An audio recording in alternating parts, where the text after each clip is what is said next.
السلام الله عليكم ورحمة الله تعالى وبركاته وعنا ونكسن داود يا الملك السؤال جوكتا برامج كان وحنا كوي قدونا هدوء بين ما ورئيس دين عيب بدن تابنا ياه عن الله يلنا إنه مسؤول سر وكتير سن أورك النافذة قرصون إجاجرياش سلمر كان قدوميها أورك النافذة قرصون سلمر كان نقول رمي دونا دباتوين كنت بدن لسه قدبان dadka gaagalayaasha ama hingeeya iyadoo ognahay dadka hingada ay markaasi marka ay hadlayaan in inta badan iyagoo hadlaya ay hingadu ku dhalato dabadeedna ay dadku fahmi waayaan taasina ay marka qaarkood ay ka dhalato in isfaham waagaas uu keeno marka qaarkood xitaa in ay reer ku burburo hadaba arrimahaas oo faahfaahsan ayaa waxaanu ka wareysan doonaa gudoomiyaha ee ku soo dhawaada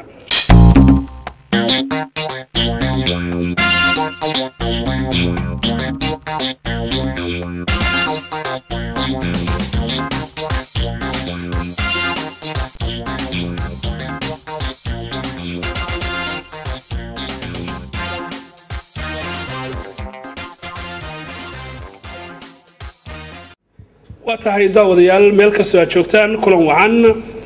دينعيga waxa fadhiya Cabdixakiin Sheekh Ali Cabdigraad oo loo yaqaan gaagaale oo ah gudoomiyaha ururka naafada qarsoon ee gaagalayaasha san hore ku sheegay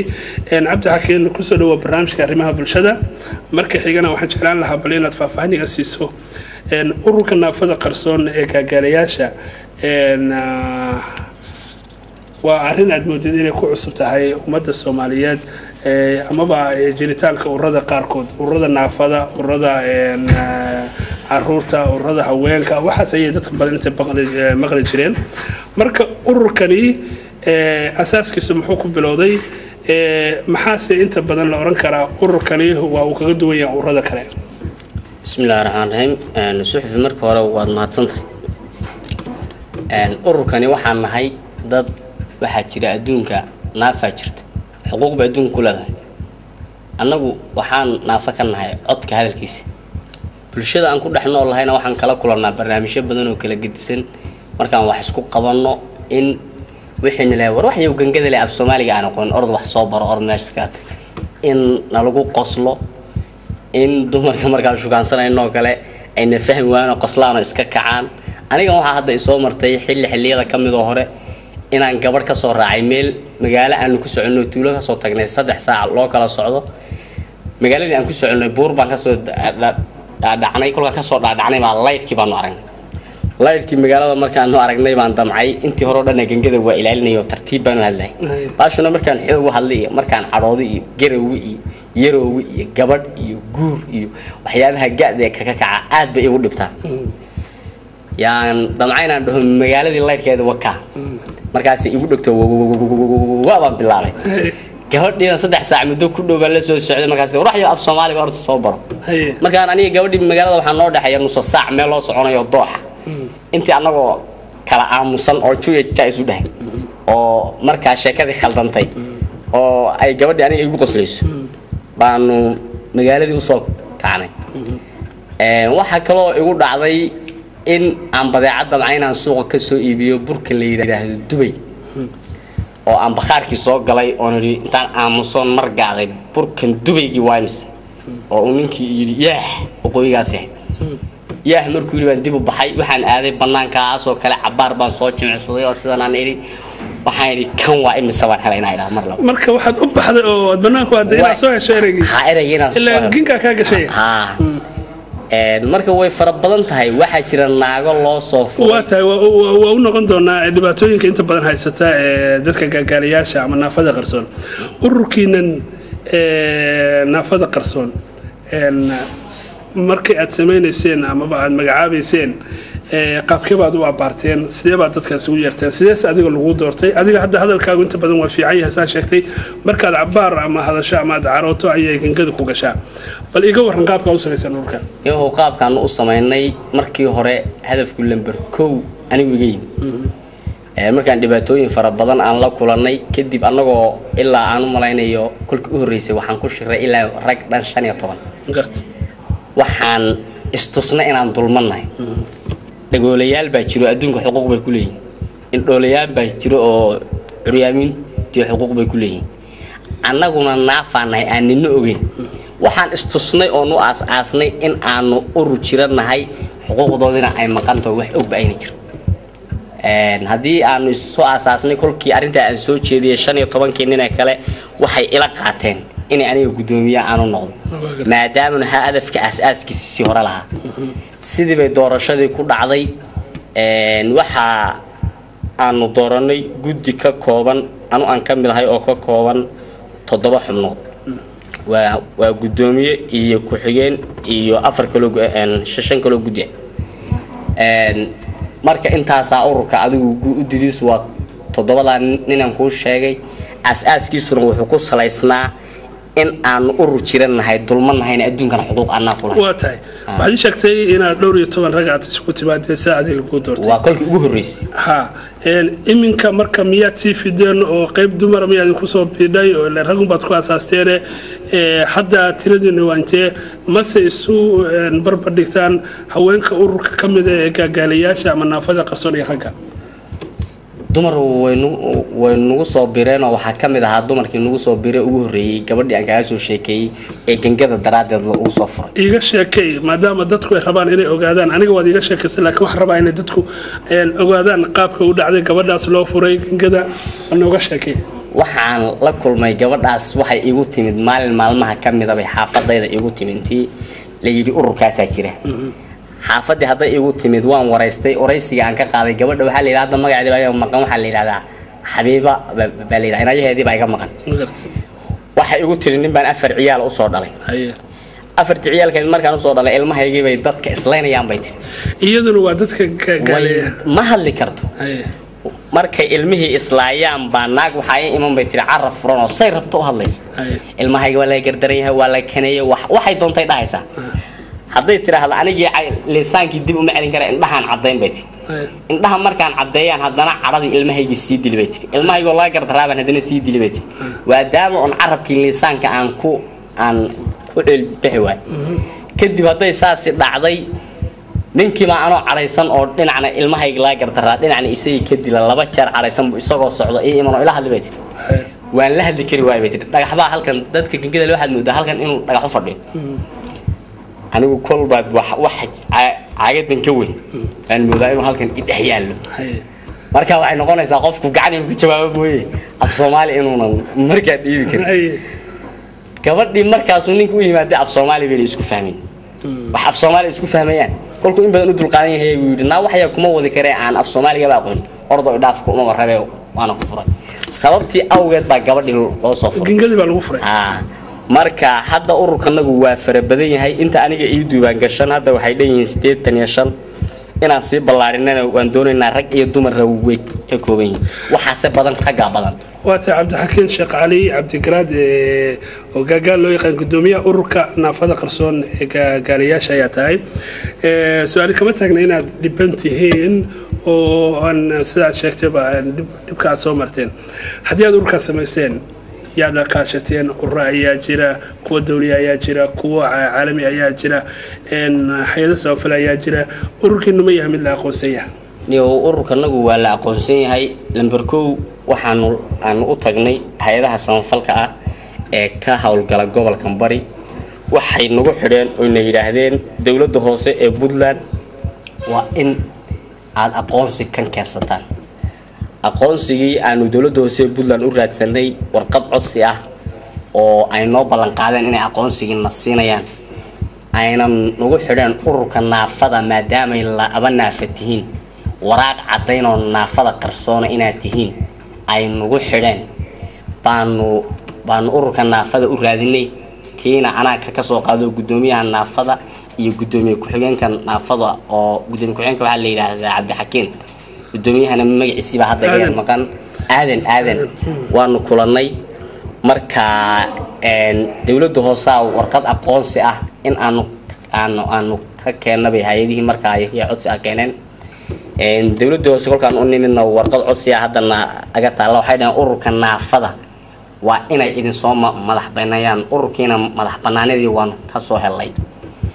maadaama ururka naafada idinkuna ururka naafada qarsoon baa qarsoonidaas ku kala duwan tahay marka waxay nagu dhaheen laba naafo ma ay jirayso marka ururkaas soo maray ururkiina si sharci ah u soo maray gudoomiyihii iyo ku-xigeenkiisii waan soo maray hay'adaha marka qayb aanu la kulanay intaan ururkaas soo maray way jiraan laakiin wax taa kulayna ballanqaad iyo adu sawir iyo warqada ay naga qaadeen iyo wax saas mooyee laakiin wali wax taa kulayn oon ka hayno ma ay jirto laakiin waa raysiye iyo ay la sameeyeen iyo hadallo iyo waxyaabo sawir iyo waxyaalahaas jira wata gudoomiye adigoo mahadsan ururka naafada qarsoon gaagalayaasha dabcan waa urur hadda qof walba marka uu maqlo oo saro karayo maankiisa kuma soo dhacayso waa urur hore u sii jiray sababta marka aad ururkan u abaabusheen ma waxaad garateen in dhibaatooyinkeedan haye ay yihiin kuwa aan la qarsan karin waayo waxaad sheegtay gingadu qofka ilaahay baa ku keenaa nolol wadaagi karaa islaanta hadda ay sheegtay afar caruur ay kusoo dhashay oo ninka ay wada joogeen markii dambe isfaham darradii gingadaas ay keentay ayaa lagu kala tegay marka arrimaha noocaas oo kale oo soo batay oo idin karay miyaa jira mise waxaad isleedihiin sida ururadu ay wax ku raadsadaan suxuf waxa weeye ururkani waxaan nahay dad dhiban baan nahay ambarkow aasaaska waxaa kow aad dad dhiban baan nahay waxaan ka dhibannahay carabka adimaha waan qabnaa indhaha waan qabnaa cagaha waan qabnaa waxaanse ka dhibannahay la hadalka bulshadii wax la qaybsigeeda rag waxaa jira xilligii intan aan ka yaraa markaanu wax qaybsanayno intay iga cadhayaan waxa iga qaadan jiray baa jira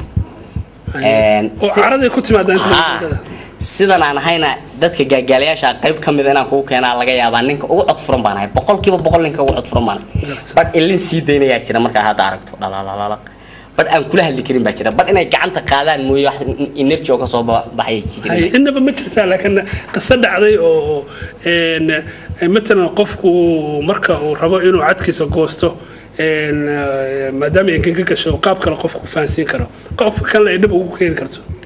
ها أنا وهذا مركي وحيابها عن قرية ماركتي كرده كل لبا صدح لا أنت أيو بوينت 2 أنت أيو بوينت 3 مربع عنده صدح بوينت جبان كرواي صدح دبع أفر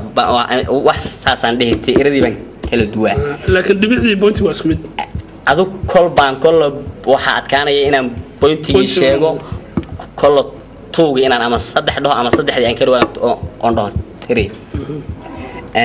marka waxa weeye dhibaatooyin badan baa naga soo qabsaday dhibaatooyinka aan kaga sheekeeyay waxa kamid ah inaad xusto ma qaanay sidii la abadeenin ee ilmaha nirgaha qo urbaca raadisay ee reerka ku soo baxday hay qisada baliga sheekay sheekadu waxay ahayd qurbac ayaa waxa raadiyay la abanin qurbac waxa la yiraahdaa geelu ilmaha uu dhalo mid kale ninka la dhahaa labi dhadig baa jira laadaas hadda day u adkaatay marka nin ina halka kaga badasay noqonaysa waa hadda maskaxda waan ka garanayaa laakiin la abkii baa hadda lisaan ku diiday marka halka dhadigii baa la keenay waa gartay marka ninka u daa adu masalada in la isku fahmo baa marka haday sida ahayd qurbicii bay soo dooneen labada nin heerkii bay ku soo baxeen qurbiciina heerku ku jira وقرب عنو كمعناها وكهبة وكله والله ما هير مركا هيا بيوي ماذا نرجعها أو مال كحري سنجيري نحاجة كورتشو بنرجعها جذوه دو كتيرة واحد دهان مركا هير كان سيقرب عوي دينا متباوي يلوريا هاي قرب عمليه مارك تندبي أنا مثلا قرب عدهم مارك تعال ندبي هيركن نمن كان من السوق قرب عبدهن ما ركتي قصل بهيرك وقان قرب ما ركتي محل عركي هيركن نمن كوا قصلين يحيى حيا فقارك الله حيا حيا اللي يرهدنا باش ويكسي دربتا إن ده بدن يحيى حيا فقارك الله حيا إن فرح بدن وحيا به كل سوى الدرس أنا وسيات كاتا مركه هذا السيرة هيد هيركي واقصلين لبدين واتجن هيرك ميل كبحسن بيتين نينكي أرنتا كأنه بكارتا كأنه نينك سين أصوات قبتي كأنتا وحيولي أنا كان هل كان يستقبل قرب عوا أركي قرب عمرك أركي وصي أتصو قرب عوا كانوا يدنو جروان سيروح دجلا يقولي أو قعنت وصار أو صاص وتلمان سداس أو قعنت توصل أيه ورا عجيبة وحكلو شرطة قصة كلا نينكي قفتي سإنه فرط معي أيه شو تكير على هاي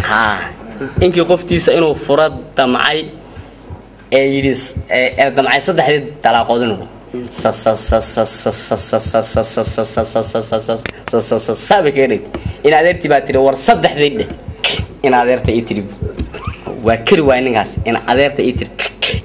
in adeerta ii tiri marka qisada gangadu way fara badan tahay ninkii waxaa jira intuu nin qaad u soo raadsaday baa kolkaa ninkaasi gangadu ku dhigto inuu xabad rida mooyee gangadu kama soo baxo abadh qaad iimanaysu u yimid qaadiga gadbuyn waa imise oo waa intaasay tiri wuxuu damcay iga dhin inuu dhaho walba intaa iga sii intaa iga sidii inuu xabad rida mooyee ma suurtagelayso dhig intuu ku siiyey buu yidhi intaa iga sii wuuna dilay iyadii waayo daaqadii ka maqanta marka codkiisa wuxuu ku furmayaa xabadda inuu rido codkiisa wuxuu ku furmayaa inuu xabadda rido bar waxaa jira ilmayn oo hadda markii ay hadalka maagaan sida aniga gudoomiye ku-xigeenkayga uu maqan yahay hadda waxaa la yidhahdaa cabdiweli waxaa la yidhahdaa cabdikhadar weli shaqlane waa gudoomiye ku-xigeenka ururka waa markuu maagan yahay hadal abudhi ma hadli karo 12 maanta wax u yeeri karin maysid saa kun jeer buu kolla kici kolla fadhiisan kolla kici kolla fadhiisan marka waxaa fiicnaan lahayd hadda inuu inala fadhiyo inshallah isagana waa la kulmay waa tahay arrimahaas waa arrimo badan oo idin la soo gudboon way fara badan yihiin way fara badan yihiin maxaad hadda marka oran lahayd ummadaasi way habboonta in lagula dhaqmo maadaama naafana ay yihiin haddana naafa qarsoon ay yihiin oo calaamadihii muuqanaya aysan ka muuqan sidaa daraaddeed aan tixgelin idin siinin maxay saro kalaysaa maxsuul baa ka soo bixi kara arrinkan niyo waxaan codsanaynaa dadka aan la noolahay maaragtay aniga maal badan baa iga maqan gengadan hadda fara badan iman hadda telefishinka iga waraysan doona kolkay arkaan aad u qosli doona oo waxaa jira dhalinyaro wada noolaan jiray oo raadiye inay iga cadheeyaan marka ay iga cadheeyaan inay wax badan halaabaan codki inaan bogan waayo nin gangala nin in adeerkiya wuxuu ku yiri hal buu lahaa hebel hashiisa carab baan kaga qaadin hashan ninkan gangada laale warasha ana lahaa oo waa sida oo waa sida oo waa sida oo waa sida waxba isku soo taxday garbu keenay hashan isaga leh horena wuxuu ku dhaartay hashan inuu kaga qaadin gangada hadal baa leeyahay ciil baa ka buuxsamay ninku khaladka uu ku maagan yahay ninka wuu hadli kari waay waxa la xukumay hashan ninkan inuu leeyahay waa waxyaabaha gangadu keentay dhibka ay keentay waxa la xukumay inuu ninkan hadlay war adigu hadal baa leeyahay muxuu hadlay indho caday hadda markuu waxba sheegi waaya hashi waxa la xukumay in gudoomiye kula kaftamay hadda anigu wariyaha ka caraysiyo waraysigu ma sii soconay miyaa leedahay maya hadda horta waxa weeye caradu aad bay ugu xuntahay baashu boqolkiiba 90 bay aad ugu xuntahay marka waa mararkay aniga kulli shakhsi ahaan ila adag tahay kulka caroodo waa mararka ay igu dhiban tahay way waxa marka samaysa badana hadda marka carooto marar badan baan gacanta qaaday oo ay ama waan iska kacayaa waan iska tagayaa oo hawshi aan lahaa waan ka tagayaa waa inaan soo nasto oo u soo qaboobo oo markaan dhawaan qabaan gartaan lahaa garanaya laakiin marka la iga cariisiyo waxba halkii hadday dulmi ahayd iyo hadday sax ahayd waa laga qaaday waa sida ninkaasha looga qaaday waa sida ninkaasha loo qaaday marka waxa ciladaas inta badan gagalayaasha ma ku dhacdaa way ku badan tahay ciladaasi nin gagaale hadduu caroodo heerkiisa ba laga qaadi karaa ma aha wax kale iska dah kolka waxa weeye waxaan u sheegayaa bulshada in ay qodobka xoog nooga dhiman aad bay noogu isticmaalaan sida waxa jira dad gagaalayaal intay shaqo tageen shaqadii leeyo ruuxiyo hadalka ma taqaanid orado shaqadan shaqo oros ka tag waa dhibaato kuwa waanay ku soo sheegoon nagahoodiba u soo fureen gudoomiye ku-xigeenkayga cabdikhadar weli shaqlana oo loo yaqaanay dibjir gagaalana ku magac dheer waxa qabsatay in uu telefoon wacay isagoo halkan joogay dibadda oo jigjiga inuu wacay gabadhii isagoon la hadlin in oo aan danihiisii boganin sida u lahaa in la yidhi 40 daqiiqo qabtaa inuu yidhi waxa maana dhihine maxaan ku qabaa 40 daqiiqo isagii ninkii warisgaarsiinta madaxa isla galeen isagii ninkii warisgaarsiinta la inay madaxa isla galeen gartii baa la igu yeeray waa dib jir buuri soo kolku kula hadlayo ilaa 10 daqiiqo hor dhaca oo madax luuxa kolku telefoonka soo galo 10 daqiiqo madax luuxa inuu galo way marka u dambayso ku dhii cabdikhadar way cabdikhadar ha kuma oran karo oo haadi kama dambaysiin karo kolka anigu waan fahmay xageed joogtaa baan yiri muddo markuu madaxa ruuxay meel heblaan joogaa waanu imid ninkii warisgaarsiintu madaxa iskula jiraan baanu war waa maxay wuxuu yiri waxaan ma hadlin 30 daqiiqad ka naqabtaa adigu xaaladii xal baan ka gaarnay waxaan wadwadnaa waa dhibaatooyinka yimaaday ka mid tahay kingaduniyo wax badan nin waa kan naagtiisa furi waay niman qurbaca waa kuwa wada doonay mislaas soo qabsatay aniga waa kan waxa gabadhii magaaladii tusiga laatan magaaladii yaa kolkaan magaaladii arkay baan waa ku waashay tiro raxay qumaati u hadal gabadha shukaysanayso qumaati hadal ku tirina sheekada xumaad sheekada way xumaad la yaab wata ururkan gaagalayaasha hadda xiriirkan idinka dhaxeeya maadaama aydan lahayn dhaqaalo lidinku caawiyo oo meel isugu timaadaan amaba inta badan problemkina ku xalidaan sidee baad ku kulantaan oo adigoo gudoomiyaha oo aan haynin aga badan oo isugu keento see isugu timaadaan waan kulanaa oo taleefanaa jira meeshuna waa magaalo dadku sidoo ogtayba taleefankan gooliskii waa iska fudud cid walba hadda iska seet marka ururku intiisa badan taleefanay leeyihiin oo ku wada xidhiidhnaa marka waan kulanaa meel xafiis oo aanu leenahay oo ku kulanana way jirtaa marka waan kulanaa intii badnaydna guriyeen ku kulmi jiray oo haddii aad telefoonku wada hadashaan dadkaas sidoo kale codadkii aad isfahmi weydaan adigu inkastoo aad fahantid way kuu fudaataa adiga laakiin dadka kale haddii ay noqoto adiga uu cod furan adigana waxaa tir markaan caroodo unbaa laygu yaacaaye sidaa daraaddeed baa ma la soran karaa adigu waxaad ku midaysiin gudoomiye laga dhigo gudoomiyanimadka horta waxa ay doortay 15 ka mid ah nimanka gaagalayaasha saa ii sheegtay markii aan arinta soo jeediyay kadibna waxay 15 kooda isku raaceen inaan anigu gudoomiyihiin noqdo marka hadda xagga codkana anigu kulay marka aan waco waan sugaayo inta ay qaadanayso iyo waan sugaayo cabaar baan ka war sugaayo kolkaan waco qarash badan baa iga gala waa inaan muddo sugo waa inaan in badan la hadlo barnaamijka in badan baan adu kala qayb qaata qaaran isba fahmi weyno ku damiya jira qaaran tay soo wacaan aan isgaran weyno oo sida gudoomiyaha ku xigeenka kale adan buu muddo laga yaabo 30 daqiiqo marka maqashadu waxa ku soo baxay inuu gudoomiyaha ku xigeenka hayna gudoomiyaha ku xigeenka laakiin wax kale oo fahamki kalma sii raacin kolka adigu inta badan waa isfahanaa wata gudoomiyaha adoo raaliya shirkada isgaarsiin baa jira oo wadanka ka shaqeeya sida Golis Telecom oo kale iyo kuwa kale la soo wado maadaama dadka ku xiriirtaa dhinaca telefoonka oo kharashaad badan oo ka galo iyaga wax codsi ma u jeedinaysaa maadaama adigu aad tahay isku xirahooda dhaqaalana aad ku bixi cidkaasi jira adigu aad ku bixiso si waxyaabahaasi kaga saacdaan iyada naftirkiisa sadaqada ka mid tahay si iyaguna ku daawadaan ama fikir oo kaaga marka u soo dhaweeyaan waa arrimaha labada shirkadood beenan codsi u geyno waa barnaamijyada u dambeeya hadda aan isku ognahay laakiin wali uma naagin waa ka faa'iideysanaya tawaraysigan maxaa u diraysaa baa waxaan u dirahayaa abada shirkadood ee ka hawlgala Puntland waxa weeye Golis Telecom iyo shirkadda Leela Telecom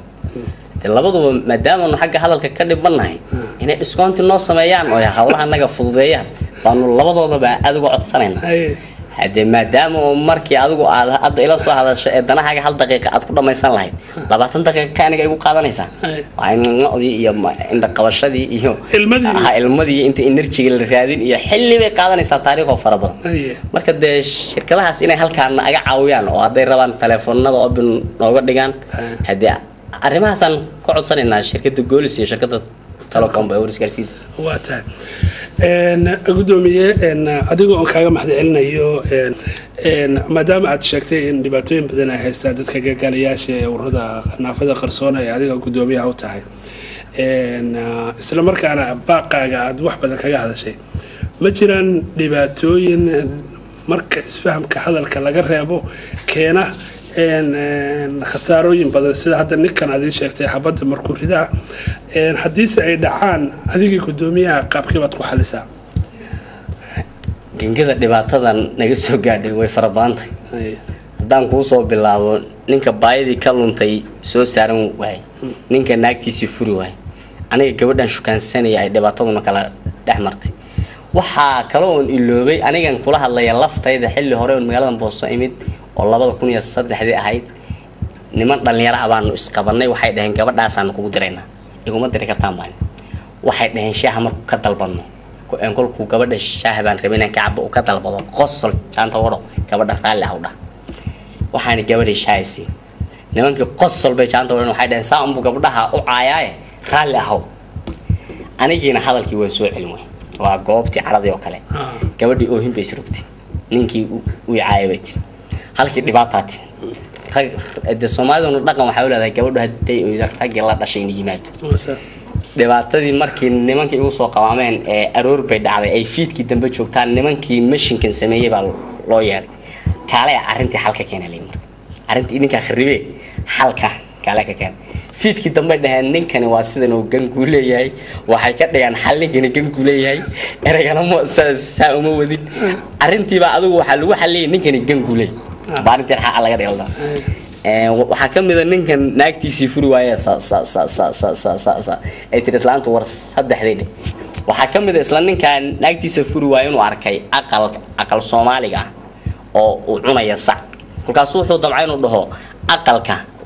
waxa cunaya sac wuxuu yiri hadaba aqalka boolka guri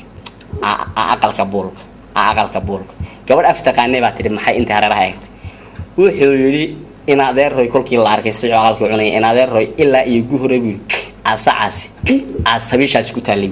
ilaa iyo guhoro aqalka cunayay buu soo socdaa markaas yiri in adeeroy bii ilaa iyo guhore asaasi asabishaas ku taalay marka gangada waxyaabaha naga soo qabsaday abad lagu soo furay wani ku sheegay xal laga soo qaaday wani ku sheegay gudoomiye ku-xigeenkayga 40 daqiiqo oo kale mise 30 bay wani ku sheegay way fara badan tahay hadba qayb ay kolkan hadda ka baxana qayb ay u soo dhicay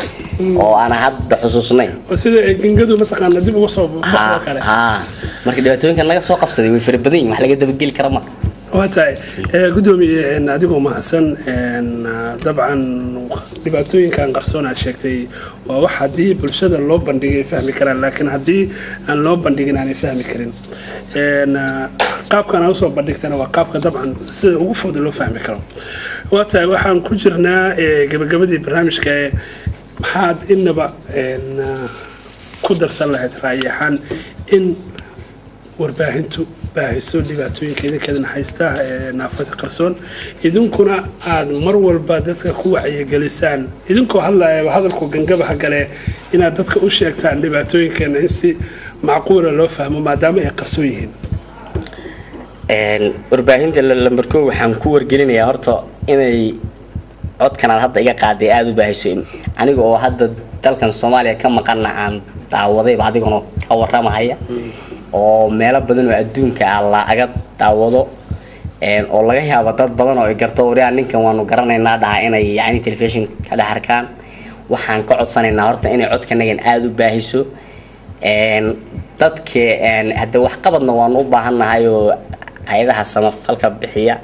televisionka markayna aga daawadaan telefoonaan leenahay oo jeclaan lahaa inaad iga qorto inayna ala soo xiriiraan wixii barnaamijkan halka ay aniheedee ay wixii wax qabada aanu markaa ka wada hadallo idaacaduna ay ku mahadsan tahay codkanagan ay baahisay maxaa kale oo weydiisay faan